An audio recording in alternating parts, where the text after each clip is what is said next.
Calen Bullock needs a running mate. Is AJ Haulcy, the hometown kid, the answer to play alongside Bullock?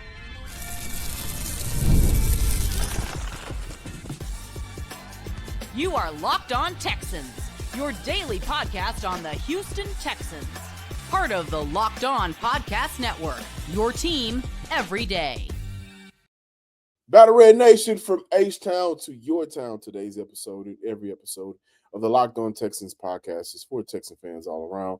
Fun show lined up for you today. Continuing with the draft coverage, prospects for Houston that I like out here at the Combine. It's been crazy, so I will make sure that I continue to punch out some good content, but I'm gathering content at the same time, so just bear with me. But I'm excited for today's episode simply because I think we can all point to one of the weaknesses for the Houston Texans defense and say, well, Houston needs a cornerback three. No doubt about it. But they also need a running mate for Calen Bullock, who I think this past year he played with 3 or 4 different safeties alongside of him.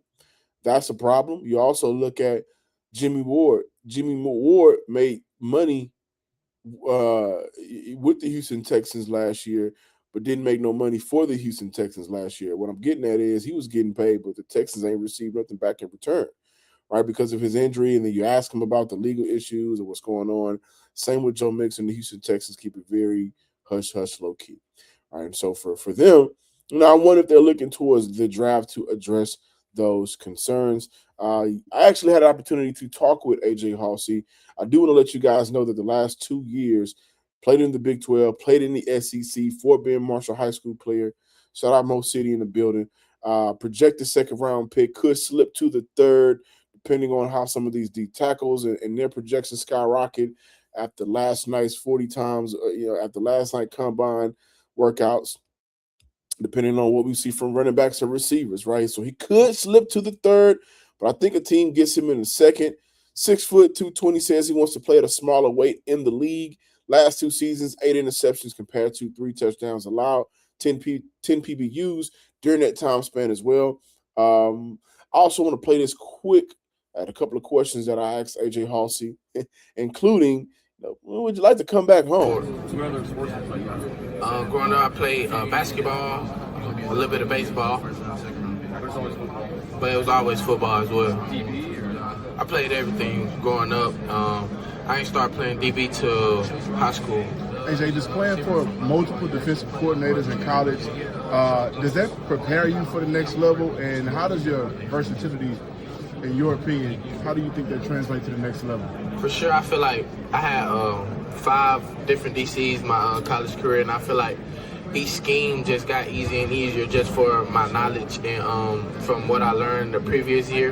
And also my versatility, I feel like it'll help me and also my team and also my teammates, just because I can go from different position to position, whichever position is available to compete for. Do you see yourself coming back to playing for the Houston Texans at any time? Or have you met with Houston? Do you see yourself coming back to playing in Houston? I know you spent some time at U of H, but also have you met with the Houston Texans at all? No, I have not met with the Houston Texans, but I'd love to come back and play for my city. He let her come back home and play for the Texans. He talks about having 5 DCs in the last couple of years during his college span, and I think, how that's an advantage simply because from a schematic standpoint, especially down in the box or playing back deep. And let's see, during his college career, over 1,000 snaps in the box, over 1,000, over 1,300 at free safety the last 2 years. Those numbers really shifted. You look at 484 at free safety, 134 in the box in 25. You look at 234 in the box, 363 at free safety in 2024. So also he'll come down and play some slot as well. 68 at 25, 124, 132 and 23. He'll come down and do that. But when you have a player that has seen so many different defensive coordinators, I think what stands out to me is what's new, right? A lot of these guys that are really spending time in college and maybe 4 to 5 year seniors, I think they're coming out a little bit more prepared because what's new? The transfer portal, you're going from one school to the next. there's no way that he doesn't remember something that worked at New Mexico. By the time he made it at LSU, is that advantage isn't better for him, right? Like, what he learned his first year in college coming in as a freshman, he may have mastered that his last year in college because at each stop he had a defensive coordinator look at what he does well and expand on it, look at what he needs to work on, and get him to a place where he's excelling. So I like when we hear players say, I played under 5 different schemes, different coordinators, right? I love when I hear that because that tells me there should be some intelligence there on what works well, cover 3, cover 4, what you're showing, what you're not showing, post snap shows, the whole 9, cover 6, how are you dissecting plays, simply because every defensive coordinator is coming in with their own plan, what they want their safeties and their defenders to do, and they instill that into their players, and that allows for players over the course of time to get better. It also allows players to see what don't work, right? And you don't make it to LSU or U of H out of New Mexico, which is where he started his collegiate career, without knowing what works and what doesn't work. So I want to take a quick break here, and then when we get back, hey, let's look at some of the things that are showing out on tape and how that could impact him at the next level. However, Texan fans, before we dive into that, if you ever wanted to experience the NBA Finals live and in person, FanDuel is giving you a chance to turn that dream into reality with their NBA sweepstakes. And here's how it works. Use your profit boost on any NBA future, and you'll automatically be entered for a shot to win an NBA Finals trip for 2, flights, tickets, the whole experience. If you're already looking at the board and thinking about which team can make a deep run, this is the perfect time to lock it in. Visit FanDuel.com to get started. Use your profit boost on an NBA future and get entered for your chance to win a trip to the NBA Finals. Play your game with FanDuel, the official sports betting partner of the NBA.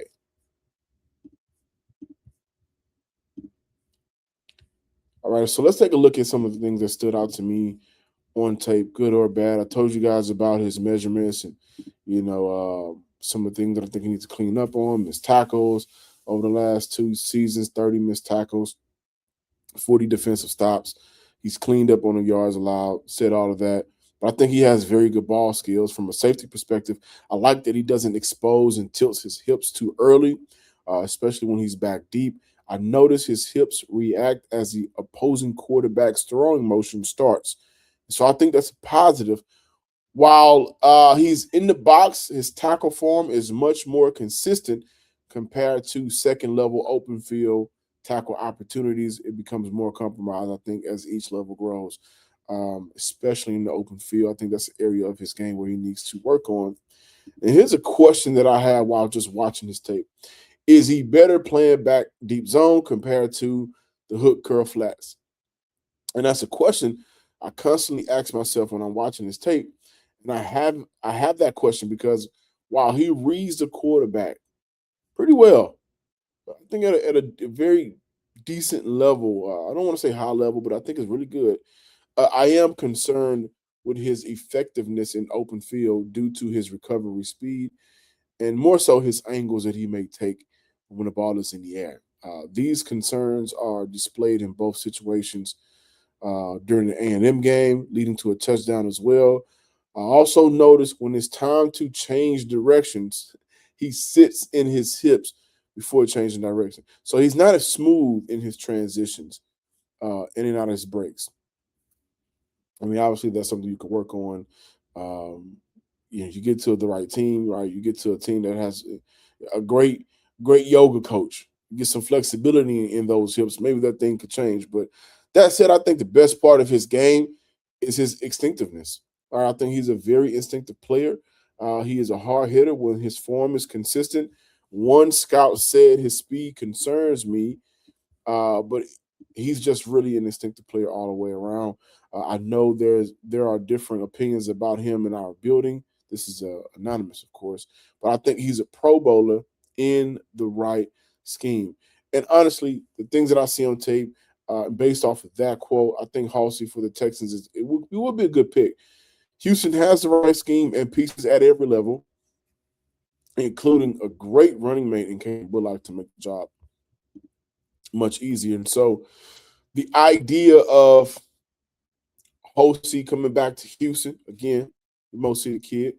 The idea of him playing alongside Calen Bullock, the idea with him being under Stephen Adekoge, the safety coach here in Houston, and how they work with the entire DB room. So just picking up things from the cornerback group, the idea of adding that talent alongside of Jalen Petrie. We know that Jalen Petrie does a very good job of playing that nickel position, one of, if not the best in the NFL. The idea of adding Haulcy to that group with this coaching staff here in Houston, I think is interesting. It's very intriguing to me because, again, as an open up, so like Jimmy Ward ain't been around. MJ Stewart dealt with injuries this past year to the point where I think a lot of people missed. So my guy ended up in Jacksonville. Eric Murray. A lot of people miss Eric Murray and his dependability. Who else was back there? I mean, other guys spent time back there, but what you may like the most about AJ Haulcy is he ain't missed no games, for real. He's playing football. He's a football player. And you like that idea of adding a good football player with the instinctiveness that he has to a bunch that likes to get sacks up front, but they like to get turnovers back deep. He had 4 guys with the Kamari, Petrie, Stingley, Bullock. You have 4 guys with 4 more interceptions. They like to get that peel. They like to get that rock and get it going the other way. And in that A&M game, when you talk about his instinctiveness, just reading the quarterback's eyes, I think he does it at a very good level. That's not the problem. He won't necessarily get beat because the quarterback beat him. When he gets beat, it's because maybe reading and reacting to the wide receiver and the route that's being ran. I think that may be a more inconsistent part of his game as well. And with those hips somewhat being stiff in transition, it's harder for him to recover when the running back is already running towards his face to run through it the opposite way. That's a problem. That is a problem. But you got a coaching staff and you got players around him that'll clean that up. So I like Haulcy to Houston. Getting ready to go back to the combine, get some more content, get some more things for you guys. It's a very interesting weekend. Very fun week so far as I've gotten out here yesterday. So I can't wait to get more, and just bring it to my Texas fans, listeners, and viewers out there. Thank you for watching today's episode. Please be sure to subscribe, like, and comment on YouTube and wherever you get your podcasts. Until next time, ladies and gents, and Texas fans across the nation, peace.